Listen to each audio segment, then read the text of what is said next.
आपको प्रतिस्थापन विधि नहीं आता है तो आज के बाद 100% गारंटी मेरी कि आज के बाद ये नहीं कहेंगे कि प्रतिस्थापन विधि आपको नहीं आता है। तो 3.3 प्रश्नावली का जो पहला नंबर क्वेश्चन में 6 नंबर क्वेश्चन है उसमें सभी समीकरण को प्रतिस्थापन विधि से क्या करना है, हल करना है। तो आज हम क्या करेंगे, उसी को सोल्व करेंगे। तो सबके से स्टार्ट करते हैं। सबसे पहला क्वेश्चन है 3.3 का पहला है x + y = 14 और x - y = 4। इसको क्या करना है आपको कि प्रतिस्थापन विधि से आपको सोल्व करना है। तो प्रतिस्थापन विधि सोच के आपके दिमाग में डाउट हो जाता है कि कौन सा है, विलोपन, प्रतिस्थापन, वज्र, इन तीनों में से ये वाला ऐसे हो जाता है। लेकिन आज के बाद नहीं होगा आपको, ठीक है। प्रतिस्थापन विधि में हम क्या करेंगे कि जो भी समीकरण नंबर देगा उसको समीकरण नंबर 1 मानेंगे, ठीक है। आपको जो समीकरण देगा उसको 1 मानना है। उसके बाद जो देगा दूसरा वाले को हम क्या करेंगे, दूसरे नंबर समीकरण मानेंगे।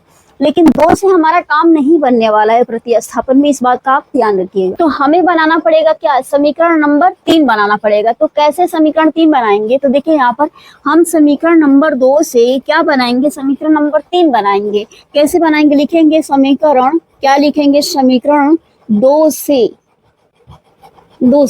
तो अब देखिए 2 है, x - y = 4 दिया हुआ है। समीकरण नंबर 2 से जब हम 3 बनाएंगे तो हमें इस बात का ध्यान रखना है कि या तो हम x का वैल्यू निकालेंगे या तो हम y का वैल्यू निकालेंगे। तो इसमें से देखिए हम या तो x का वैल्यू निकाल लेंगे या तो y का। तो सिंपल जो आसान है, हम क्या करेंगे, x बराबर ये हो जाएगा, देखिए y ये माइनस में तो इधर चला जाएगा तो हो जाएगा 4 और प्लस में ये y हो जाएगा, ठीक। ये क्या हो गया, समीकरण नंबर 3 बन गया। किससे बन गया, 2 से ही हम 3 बनाए। इस बात का आपको हमेशा ध्यान रखना, बीच में भूलिएगा नहीं। अब देखिए कि जब समीकरण 2 से हम 3 बना लिए तो समीकरण नंबर 2 का वैल्यू जो निकला x बराबर 4 + y, हम 2 से ही बनाए हैं तो हम 2 में ले जाके नहीं रखेंगे। इस बात का आपका ध्यान रखना है। तो हम किस में रखेंगे, समीकरण नंबर 1 में रखेंगे। तो लिखेंगे x का मान, क्या लिखेंगे, x का जो मान है किस में रखेंगे, समीकरण 1 में रखेंगे, ठीक है। 1 में रखने पर क्यों नहीं रखेंगे, क्योंकि 2 से ही तो हमने 3 बनाया है, तो फिर हम 2 में ही ले जाके क्यों रखेंगे, इसीलिए हम ले जाके किस में रखेंगे, 1 में रखेंगे। तो समीकरण नंबर 1 है x प्लस में y या बराबर में दिया है 14, ठीक है। यहाँ तक आपको समझ में आया, हाँ समझ में आया। तो देखिए यहाँ पर क्या करेंगे कि x का वैल्यू क्या है, 4 + y, तो हम भी सिंपल x के जगह पे क्या करेंगे, 4 प्लस में y रख दी। बात समझ में आई, कुछ नहीं किए हैं, x के जगह पे 4 + y है तो हम उसको उठा के x की जगह पे 4 + y रख दिए। उसके बाद क्या करना है, ये तो y बच गया ना, ये जो x का वैल्यू था ये है 4 + y है, ये y जो एक्स्ट्रा था ये बच गया। तो इसको हम क्या करेंगे, ऐसे लिख लेंगे। बराबर में क्या हो गया, ये 14 हो गया। अब इसको हम क्या करेंगे, जोड़ेंगे। तो देखिए यहाँ पर ये इसके सामने 1y और 1y, तो ये कितना हो जाएगा, 2y हो जाएगा। बराबर में कितना बचा, ये 14, ये 4 इधर प्लस में था तो इधर किस में आ जाएगा, माइनस में आएगा ऑब्वियसली, क्योंकि ये वाला क्या है, प्लस में। बराबर के जब भी उधर जाएगा माइनस में जाएगा। तो यहाँ पर कर देंगे -4। अब देखिए 2y बराबर कितना आ गया, 10 आ गया। अब क्या 2 के पढ़े में 10 आता है, कहेंगे हाँ जी आता है। तो आता है तो क्या करिए आप, 2 × 5 = 10, पढ़ा पढ़ के आप कटा दीजिए, ठीक है।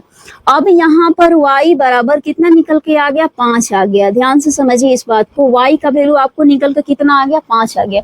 तो अब हमें क्या करेंगे, जब y का वैल्यू निकल गया तो करना कुछ नहीं है, आपको क्या करना है कि जो y की जगह पर 5 निकला है वही वैल्यू ले जाके हम समीकरण नंबर 3 में रख देंगे y की जगह पर। तो क्या निकल जाएगा, x का वैल्यू निकल जाएगा, क्योंकि x बराबर ही तो 4 + y है ना। हाँ समझ में आ रहा है आपको, ठीक है। तो कोई बात नहीं, चलिए आगे बढ़ते हैं। तो यहाँ पर सिंपल हम लिख देंगे, क्या लिखेंगे कि समीकरण 3 से, क्या लिखेंगे, समीकरण 3 से। समीकरण 3 लेंगे ना तो इसीलिए लिखेंगे समीकरण 3। समीकरण 3 क्या है, देखिए यहाँ पर x + 4y। तो यहाँ पर हम लिख देते हैं कि x बराबर में 4 और प्लस में क्या है, y है, ठीक है। यही है ना, हाँ यही है। x बराबर में 4 हो गया और प्लस में y की जगह पे क्या था, क्या है y की जगह पता। तो आप कहेंगे कि y की जगह पर अभी तो निकला 5 निकला, तो ठीक है आपको पता ही है, तो यहाँ पर 5 लिख दीजिए। तो x बराबर क्या आ गया, 4 और 5 कितना होता है, 9 आता है। देखिए कितना आसानी से निकल गया, यानी कि x का भी वैल्यू क्या निकल गया, 9, और y का भी वैल्यू निकल गया 5। तो हम आपको बता दें कि जब आपका सवाल में जो पूछ रहा है उसको लास्ट में लिखना भी सबसे ज्यादा जरूरी है, क्योंकि वो सवाल बनाने का एक यूनिक तरीका होता है। तो हम भी क्या करेंगे, यहाँ पर लिख देंगे कि x बराबर में 9 आया और y बराबर में कितना आया, 5 आया। यही क्या आया, आंसर आया।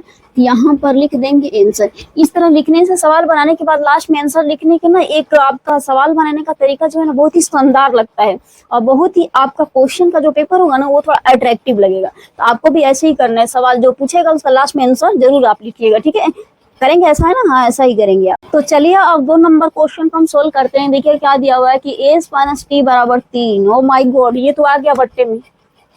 तो क्या करेंगे? कहेंगे तो टेंशन लेने की कोई जरूरत नहीं, क्योंकि हम है ना बटे में है या दशमलव में है, चाहे जैसा भी होगा हम सारे सोल्व करवाएंगे आपको, ठीक है। सबसे बड़ी प्रॉब्लम बच्चों की क्या होती है, अगर उसके सामने अगर थोड़ा सा टेढ़ा सवाल आ गया लेकिन उसको आ रहा है फिर भी कहेगा कि ये नहीं बनेगा हमसे, यही वाला सवाल आप बनवा दीजिए तो बेटर है। अगर उसके सामने ऐसा मिठाई रख दो जो कि कभी खाया ही नहीं है तो ये कभी नहीं सोचेगा कि इसको मैं खाया ही नहीं हूँ तो फिर मैं क्यों खाऊंगा। खाने वाला चीज जट उठाएगा, लेकिन सवाल बनाने में कंजूसाई, सवाल बनाने में बहाना चाहिए। तो बहाना नहीं बनाना है आपको, आ रहा है या नहीं आ रहा है आपको एक बार ट्राई जरूर करना है, प्रैक्टिस जरूर करना है, ये भी सवाल आपको बन जाएगा।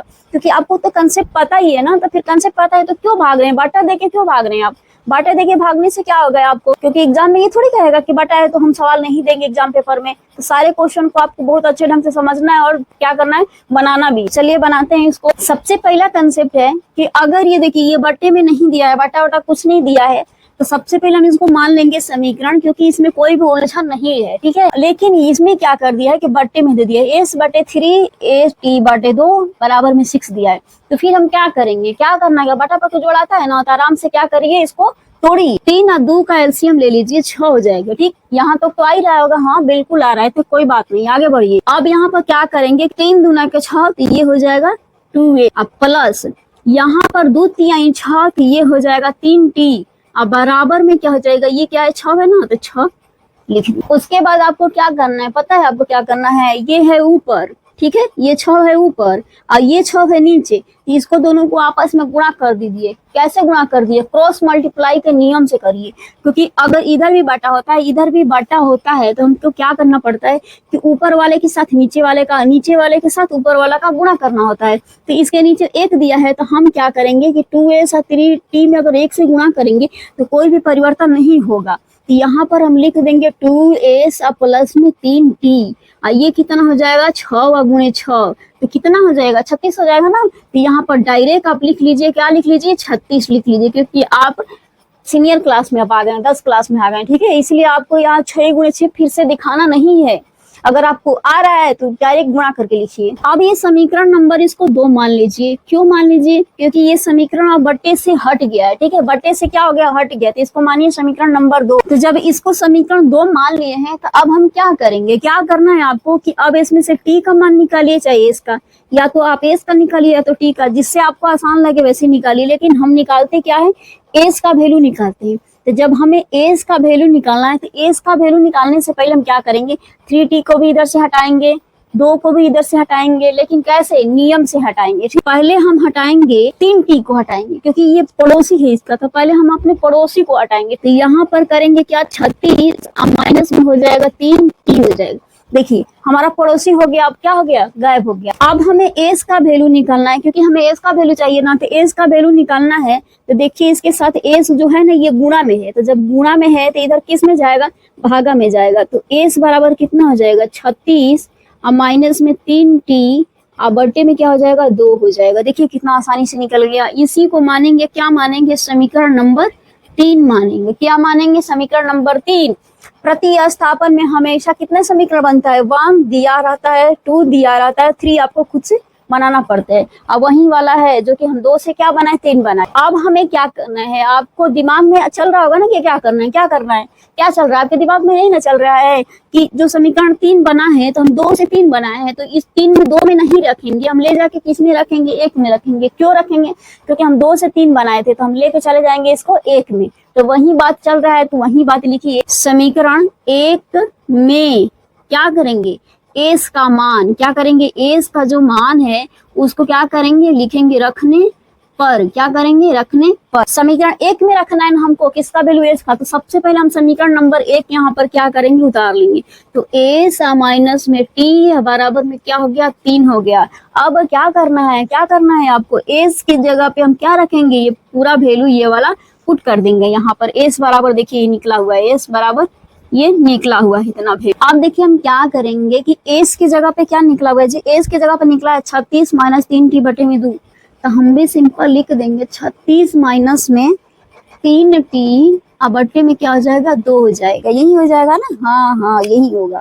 क्यों होगा, क्योंकि एस का वैल्यू ये निकला हुआ था इतना, और उसके बाद क्या है सवाल में माइनस टी है, तो हम लिख देंगे माइनस टी, अब बराबर में क्या है 3 है, तो हम भी इसको क्या लिख देते हैं 3 लिख देते हैं। ठीक है, हाँ यहाँ तक क्लियर हुआ, एकदम क्लियर करते चलेंगे। आपको क्या है ना कि आपको चिंता करने की जरूरत नहीं, क्योंकि आपको तो पहले से ही नहीं पता कि हमको कहाँ समझ में नहीं आ रहा है, तो हम सारे स्टेप क्लियर करवाएंगे। अब यहाँ पर देखिए कि अब यहाँ पर भी थोड़ा सा टेढ़ा आ गया ना टेढ़ा, हाँ आ गया टेढ़ा यहाँ पर, तो टेढ़ा नहीं आया है आपको देखने में टेढ़ा लग रहा है। ठीक है, ये भी बटे में ही है, तो देखिए टी के नीचे कुछ नहीं है तो बटा ले लेंगे, और एक और 2 का क्या ले लेंगे एलसीएम ले लेंगे, तो 2 और 1 का एलसीएम ले लीजिए, तो लीजिए ना, या 2 हो गया, और यहाँ पर 2 से 2 कट गया, तो यही होगा क्या 36 और माइनस में 3t, और यहाँ पर देखिए 1 से 2 में डिवाइड करेंगे 2, तो ये 2 से गुणा कर दिए तो माइनस 2t हो जाएगा, बराबर में क्या हो जाएगा 3 हो जाएगा, क्रॉस मल्टीप्लाई गुणा कर लेंगे, तो पहले टी वाले को 1 में करते हैं। यहाँ पर थोड़ा सा समझ लीजिए कि कितने बच्चे क्या गलती करते हैं कि 3t में से 2t गया, एगो टी बचा, अरे नहीं भाई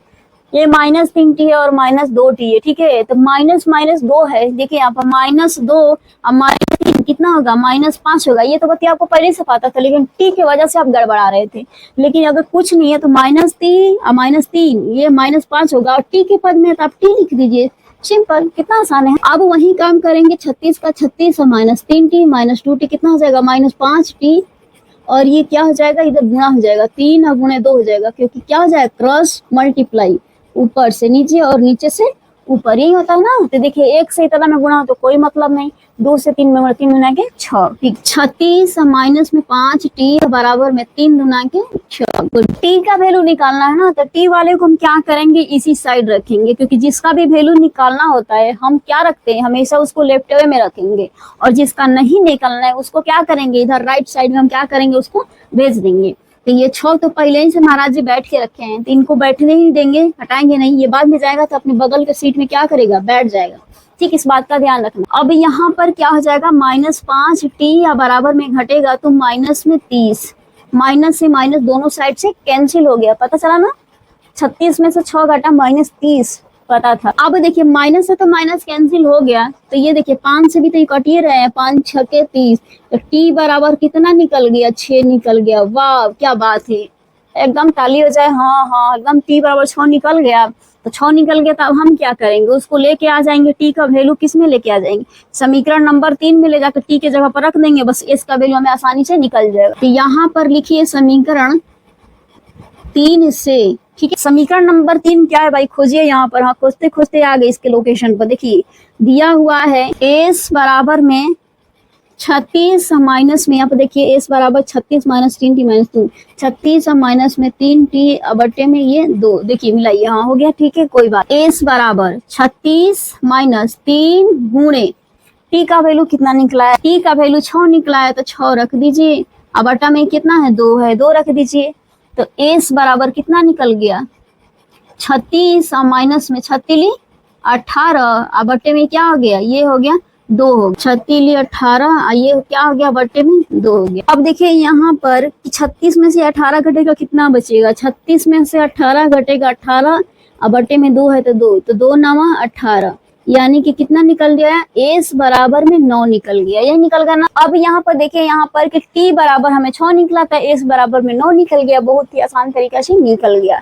ठीक है, अब क्या करेंगे लास्ट में, मैंने आपको बताया ना कि लास्ट में आंसर लिखना जरूरी है, क्योंकि आपको पूछ रहा था सवाल में एस और टी का वैल्यू, तो लास्ट में आप लिखिए क्या एस बराबर में लिखिए 9 और टी बराबर में कितना निकला था जी, टी बराबर में 6 आया था, लिखिए 6।